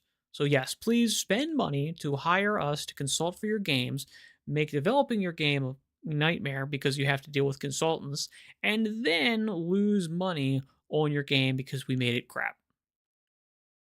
I like that these people are still in business. It's really impressive that they've been able to dig their hooks in so deep that even after people were like, yeah, we don't want this, like this name is poison to your game and your company, don't hire them, they still exist. If this is the vision Sweet Baby Inc. is pushing, the future of cozy games may look far less cozy and far more like an exercise in box checking. It's not good, man. It's not good. All right. So let's think. So got about half an hour, maybe less. So we'll watch this, and I probably actually won't be commenting that much. I'm going to probably just let it run. Prime Minister is a wanker. Thank you, God, this is impressive. I don't know if I can actually shut up enough. But yeah, so Freedom in the UK just died. This is from Side Scrollers. What's going on? I mean, the Keir Starmer dude is straight up out of his mind. We were expecting the Labour government to basically be exactly the same as like the Conservative Tory government, because the Conservative Tory government didn't deal with any of the issues that, you know, the people said that they wanted to deal with. Like all of the stuff Nigel Farage reform we're talking about, which, because of the fact that, you know, clearly now they've taken over, they are the leading party by a mile. It seems very clear that the Conservatives and Labor were like, you know, the uni party. They're the same thing. They have the same agenda, essentially. There's no difference between the two of them. They were like, well, you know what? The Conservatives, at the very least, they say they want to do something about this. They don't do anything about it. They do exactly the opposite, but they say they want to deal with these things. And then it's like, oh, Labor comes in and proves us all wrong. They go bananas. They go even further. They go even crazier. That's really impressive. You completely subverted our expectations. We thought you were just going to be, you know, a exact same as conservative, but you would just be like a little bit woker in your messaging, but you would essentially do the exact same stuff. No, you went even further. You went so authoritarian, it's bananas now. At this point, it's literally like, okay, it's unclear, but it would be unsurprising if there was a legitimate, straight up revolution in the UK. At this point, people are really like legitimately, I don't want to say worried, but like probably really discussing like the legitimate possibility of a civil war in the UK. And it's not that crazy. How do you say his name? Keir Starmer? Keir Starmer. Yes. Or Starmer? Yeah, or two-tier Keir, whichever one you'd like. Well, he announced today something that a lot of people were scared of, and that is mandatory digital ID. We've been talking about this. Mm-hmm. This has been a discussion for the better part. Well, I think first time I really heard about it was COVID, but I'm sure a lot of people have been talking about it for a lot longer than that. Oh, sure. Because I'm just a normie idiot. But he announced the idea of mandatory ID here, and we're going to check out to see the announcement here, which should scare everybody shitless. And that is If you're in why the UK. today I am announcing this government will make a new free-of-charge digital ID. Oh, it's free. Thank And God. it's free. How nice. So Yeah. Congratulations, everybody. So kind We're of doing you a favor. That's right. Free of charge. Oh, listen, it's all under the guise of hey, it's what's best for you. We're from the government. We're Just wanna here to let you know. help. So yeah, let's go ahead and continue this. Hey, Phoenix Free, congratulations. I'm very excited.com. Wait, by the way, Oh, we come have on, noticed man. You're not going to, like, I feel like that's silly, dude. You need to raise money. You need to raise revenue. Why wouldn't you make people pay for their own ID cards that you're forcing them to have a job? Makes sense. dramatic drop in our European viewership lately, as they've all been sent to jail for saying bad things, which is really dramatic. guys. So Digital ID mandatory for the right to work by the end of this parliament. Let me spell that out. you will not be able to work in the United Kingdom if you do not have digital ID. Wow. It's as simple as that. Wow. Go I felt that in my soul. Like, oh my! So hold on. Let me took be their guns clear. away. Yep. Okay. The knives are coming too. Now they're mandatorily categorizing and like collecting information on people. Does this sound familiar to anybody else? Like, I feel like this happened somewhere. Once before. Maybe. Well, this should scare everybody in the UK. And if you're in the UK, we'd love to hear your thoughts about this. Obviously, there's a lot of strong feelings about this, and we'll get to that here in a little bit. Hey, but you know what? Maybe he does have a point. Maybe there's something. There's a bright side. Let's just hear the rest of this as Michael down there. Let's see what else he has to say here, just to finish up his thought process. And put everyone in camps. That's what it sounds like next. No. Because it Papers, isn't please. pragmatic, fair-minded people. They want us to tackle the issues that they see around them. And of course, did you hear the sheer length? Decent people want this, and if you don't want this, you're not decent. You're a fascist. It's very gaslighting, isn't it? Oh yeah, It's the really truth impressive. is, we won't solve our problems if we don't also take on the root causes, Which is you. upstream, to tackle poverty, conflict. So there we are. Sure. Poverty. I mean, totally. yeah, like introducing more barriers to people being able to work and have jobs and do that kind of stuff. That's definitely going to deal with poverty. The echo, I love Makes sense. the echo. It really just helps sell the dystopian nightmare. Mhm. That is. Like if you're listening to like Hitler and Yeah. I'm surprised you didn't hear an audible gasp from the. Well, there's from the nobody crowd. in that Actually room. standing out to me. There's is no one in how the room. silent the crowd is. I mean, There is no it's crowd. us, though. He's dead saying this to silent, a yeah. completely Can you empty guys think that their digital room. IDs come with cool forearm tattoos? Yeah. Just let everybody know you can go in. Sick. Hey, here I am. They ask you what nationality you are when you go in, and if you're the Are wrong you nationality. gay or not? Swipe.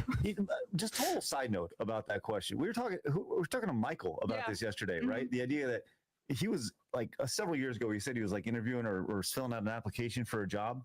And I never really thought about it this way. He said something, he goes, there's like a check that said, are you a cis white, whatever, right? And I thought about like how fucking intrusive of a question is that to where you say, hey, are you white and where do you put your penis? Yeah. Like it's a really fucked up. It gets worse than that though. Like when we this is like 2019 when we purchased our house in Ohio, when we had to do like a phone call with the lender for whatever the reason, and they were verifying like all of our information, and they were like, when you woke up this morning, did you identify as male, female? or Oh other? man. And then and I thought that was bad enough. And then they said, and your wife, Kimberly, may I call her your wife? I mean, like they were tiptoeing around it. Did Kimberly, because they wouldn't even say she. There's no way they did not have a lawsuit. There is no way they had not gotten sued by someone, because no one does that normally.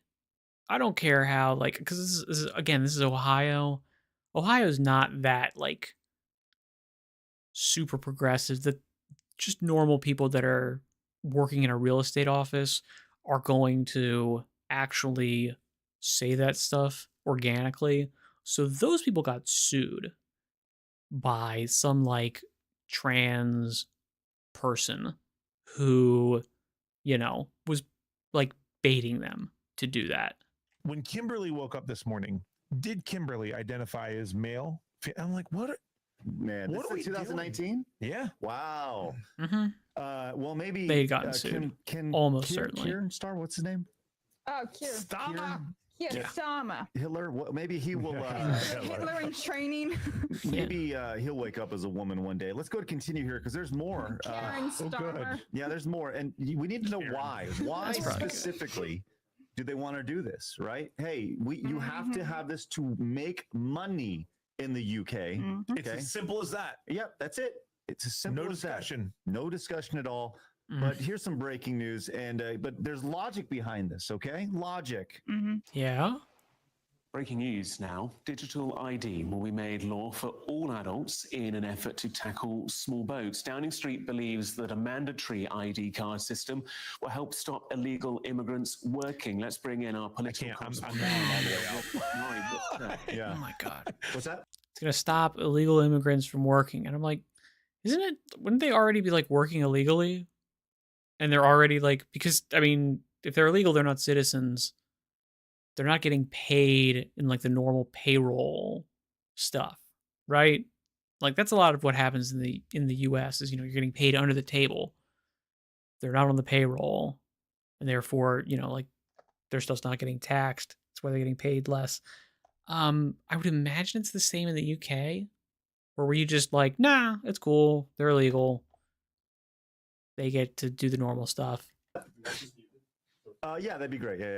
Yeah. So the idea is they're doing this to stop immigration, of all things. As they allow it in. And It's they're gonna not stop those actually small saying boats. stopping immigration. Because if we do it, we're like the enemy of the world. Well, yeah, right. You guys are saying my trigger words, like.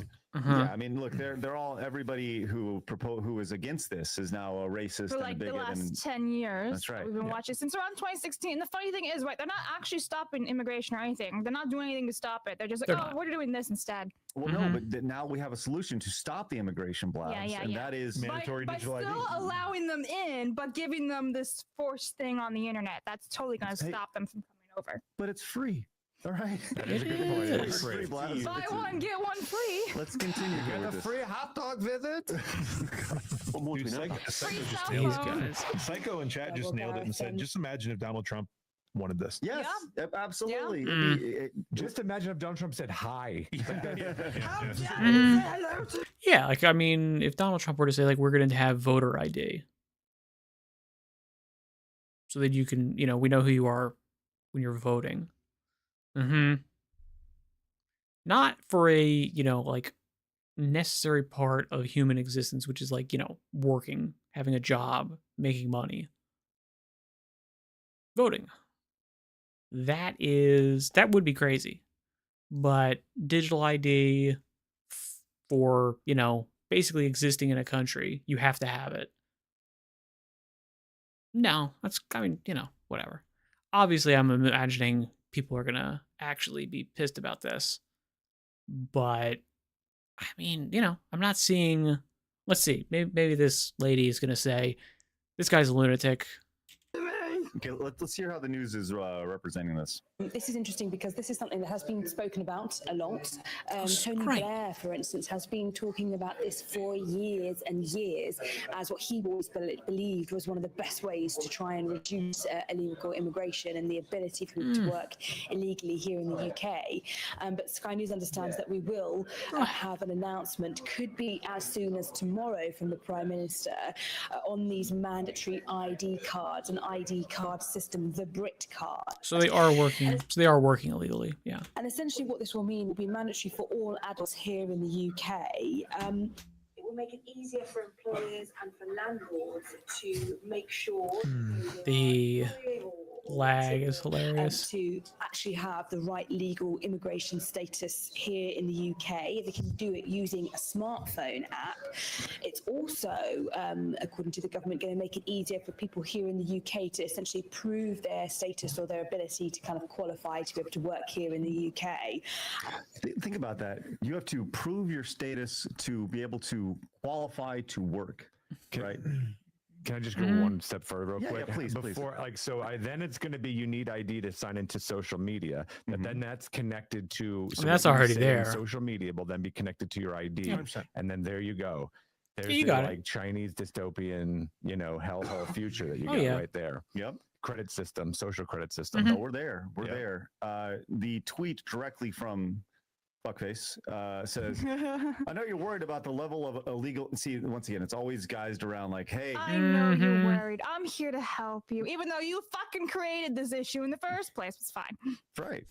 I know you're worried about the level of illegal migration into our country. Digital Oh, ID no, you're is another working for it. measure to make sure it's tougher to work illegally here, making our borders more secure.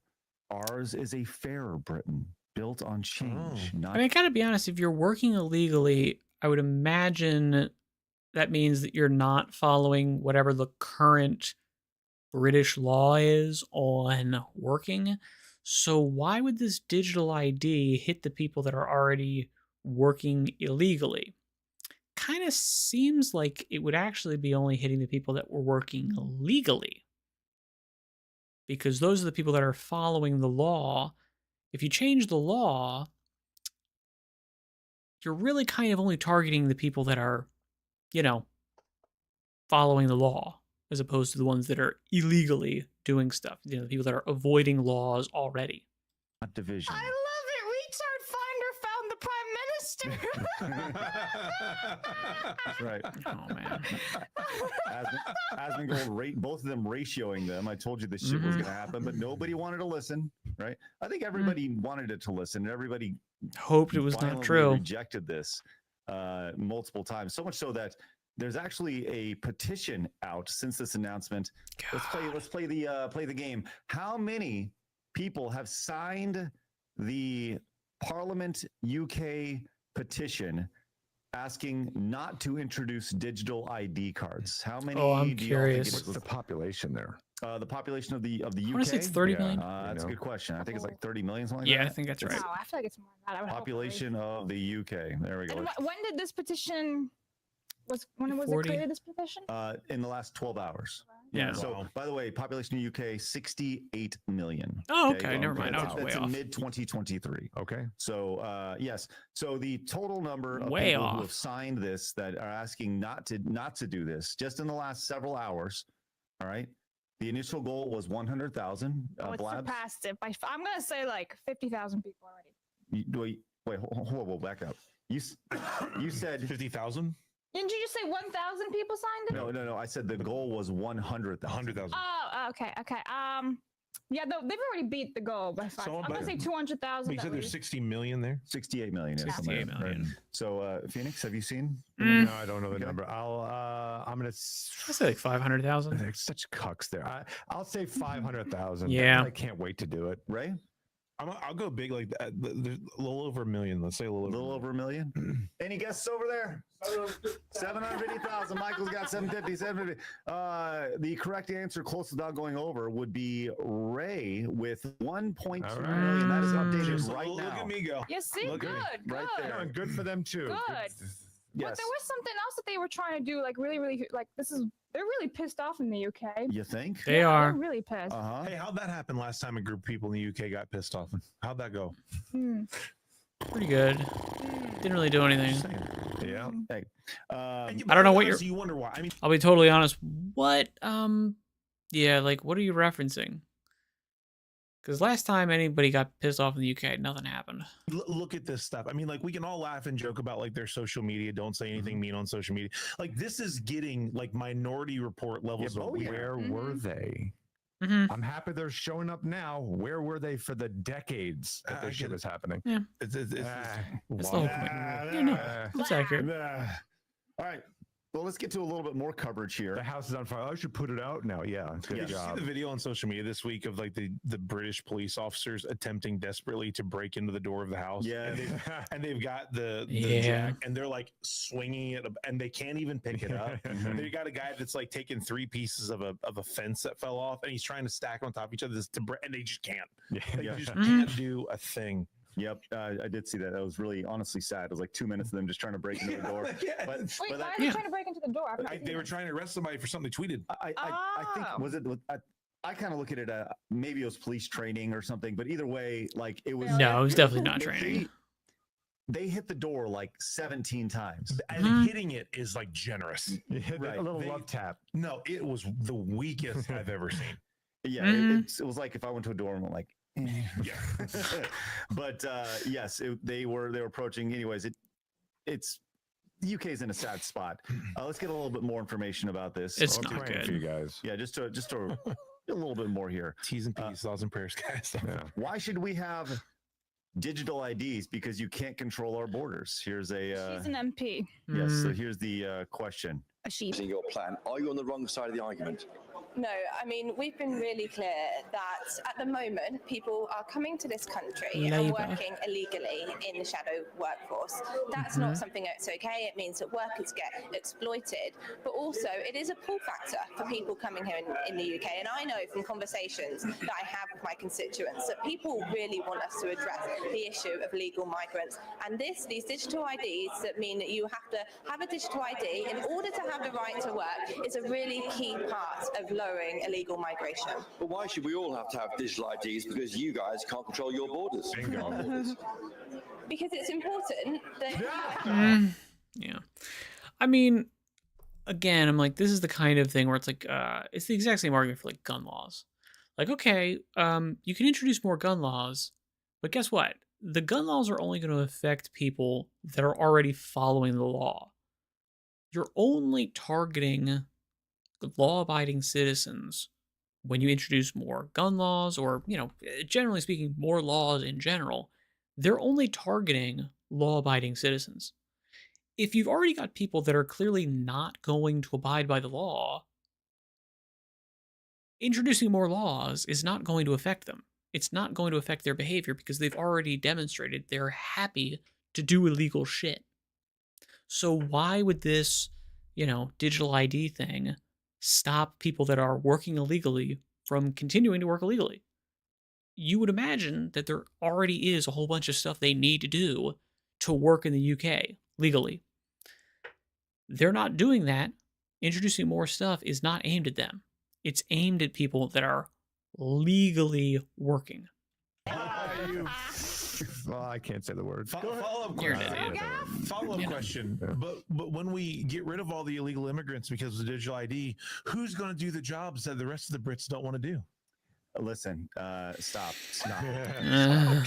Listen to the response. Look at how she's so pompous. Visually, it's important. Yeah. Well, that's just their English accent coming. No, she's just pompous in general. But look, she's visibly shaken by the pushback of the reporter here, which is just great. She's like, "I'm sorry, what did you just say?" Illegal migration. But why should we all have to have digital IDs? Because you guys can't control your borders, our borders.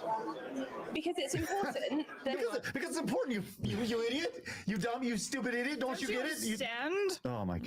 Well, if you are here and you... What's that? Because. Yeah, because, exactly. Just because. Just because. Because we told you to. You have the right to work, that you can prove it so you can get yourself a good job. At the moment, we already have that, by the way. When you start a new job, you'll know you have to take your passport and get your passport scanned. But what this is it really closes that loophole of illegal work so that people who do come here won't be able to have that. But this surely is a sledgehammer to crack a nut. The nut is, how do you stop tens of thousands? She wasn't ready for the media to push back. No, not at all. She wasn't ready. And good for this reporter. For Yeah. pushing back something you don't this is see in the pretty UK obvious. very often. Does this guy still have a job? Yeah, he's in the gulag now. I'm actually kind of curious to what she was saying, how like you have to scan your passport and everything. Like I said, I mean, it's because there already are a ton of things that people that are working legally have to do. They're doing it. Now you're going to make it more difficult for them. People that are working illegally didn't do any of that stuff. So trying to make it more difficult for them to work doesn't affect them at all. Just like in the United States, you do have to prove that like a background check and everything like that too. Well, no, in the United States, when you're hired somewhere, you show them your ID. Yeah, right. But that's not the same as the passport. The passport's a little bit up, higher up. Yeah, right. Tens of thousands of small boat crossings, and then when they arrive, disappearing into the economy. Why not deal with that rather than make us all have to carry around some form of digital ID to get to work? Well, I think that is dealing with that, because one of the reasons that people come here is because they feel as though they can get a job and they can work illegally, and we are cracking down on that, and that is a pull factor for illegal migrants. You're literally not into this country. cracking down on illegal work. Digital IDs, that is exactly what we're doing. If you're going to crack down on illegal work, you have to stop people from working illegally, which probably means like deporting illegal workers. We are dealing with that. I'm ready for her to say, "Why are you asking such hard questions?" Why do you care? Yeah, come on, man. Right. It's there's so much here, and you know who summed it up really well, really well? Raging Rhino. Yep. Raging Rhino, who, friend of the show. He said it. I'll tell you what, Blabs. You speak in your best Australian accent. Oh gosh, right here. I'm sorry, Rhino. So let me get this straight. I can't do one. Also, it's cutting off. There you go. They allowed mass illegal immigration, called anyone that pushes back against the idea of allowing that, and even protested against it a racist Nazi. Now they want to stop those illegals that they allowed in from getting jobs by enforcing a digital ID. What the fuck is going on? What the fuck up, people? All right. Supposed to be wake the fuck up. Oh, yeah. The solution is stopping the mass immigration, not stopping them from getting jobs. The narrative is designed so that you give away more of your freedom willingly. I pray to God you are not a sheep. UK digital ID, digital ID. Right. You know, there's one giant hole in this whole argument here, and that's that our president stopped illegal immigration immediately. Yep. Pretty without easy. this. So for them saying, well, we need this, well, everybody in the UK can just look right across the ocean and say, well, they did it in like 3 weeks. Yeah, but we know it's not actually about immigration. It's about of course. I mean, this is their platform, but spoiler alert, that has nothing to do with immigration. What are you talking about? But Trump's a fascist. Just look, guys. Let's just remember he's a That fascist. Nazi. Yeah. There's so much here. There's so much here, and honestly, I would love to hear y'all's thoughts, especially you guys in the UK. How are you guys dealing with this nonsense? Because we've heard from several people who are like, we're looking at leaving. Like, we want to get out, and they want to go other places. This is not not something that I think will be taken very well in the UK at all. You know, I hope there's some change there. That'd be great. I like this comment on Kick from Burnt Sausage. You could just stop the boats. You literally could. That's all you have to do. Yeah, you just seems unlikely. Protect your borders. You make them just turn around, point guns on them, like, no, you can't come. Turn around. Done. Maybe they stand on the shores because since they don't have guns anymore with their knives, just doing this. Their butter knives. They go, oh, you gotcha. I'm coming to get you, and just stab the air over and over again. Like shake their little teapots. Look at this. Royston says this is just a waste of British taxpayer money. Oh yeah.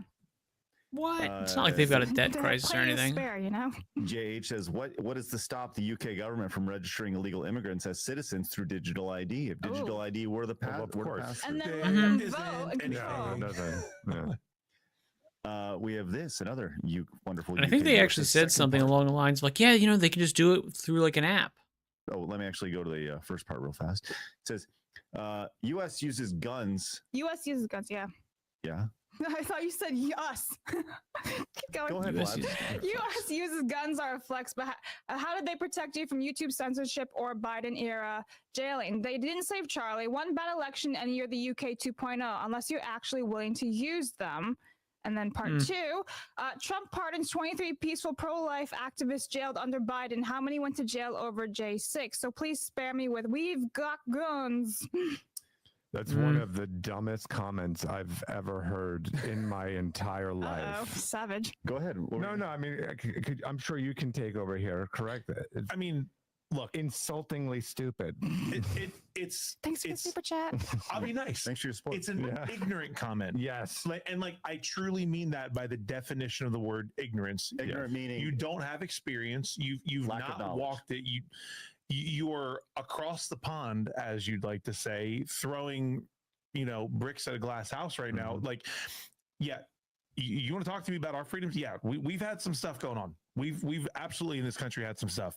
But when you see news reports like this, where freedoms are being absolutely infringed on, and then you hear leadership talking about the freedoms that they allow you to have, that's how you know you're not free. This is just a reflection of the lack of freedom that the UK actually has. So yeah, correct. J6 guys got jailed. Peaceful protesters have been jailed. There's a lot of inequity in our country, but I'm telling you right now, it is a hell of a lot more free than what you're watching happen in the UK and also the immediate response to these things isn't let's all grab the guns, right? No. Like that's obviously this is there as a. Unlike on the other side that just keeps shooting at us, we're not doing that. We're trying to make some change verbally through process, things like that. I would argue, and I have been arguing for a very long time, that at least I'll speak from my side, has not been doing anything. Had they been doing something, we would have probably stopped a lot of this just through conversation, through debate, things like that. But they haven't. But it's not like guns would be the absolute last resort before you would do anything. And believe me, if it ever got to that point, where that was, where now you're talking about force from the government, they would be less inclined to go into certain areas that have a heavy population of that. So you start to be able to take some control. Again, I'm not promoting or talking about violence at all. But No, for sure. Yeah, but well, right now look, we're still talking. as a very legal gun owner who has walked through the paces to get the firearms that I may or may not have, right? Like in my family, we talked about, we lived in Columbus, Ohio during the insanity of those riots for George Floyd. And like those riots spilled from downtown Columbus literally into my neighborhood that was 20 miles away from downtown. Like there was marches that were happening and we armed ourselves.